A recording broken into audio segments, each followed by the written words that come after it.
من أجلهم.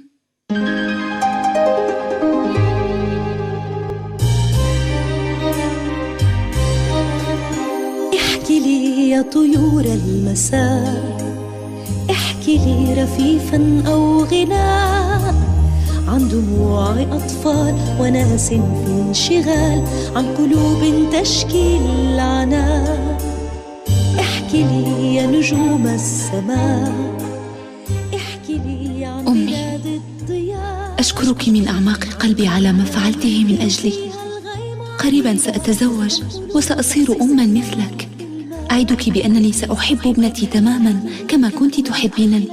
سأهتم بها وسأرعاها ولا ندعها تحتاج إلى شيء، وسأبقي الشعلة التي أضأتها متقدة طالما حييت.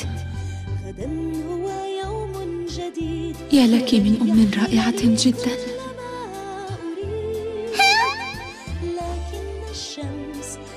أتذكر جيداً عندما كانت تقول لي: أنت أغلى ما في هذه الدنيا على قلبي يا ابنتي، وأنت أغلى ما في هذه الدنيا يا أمي. أنا أحبك، أنت أعظم أم في الدنيا كلها.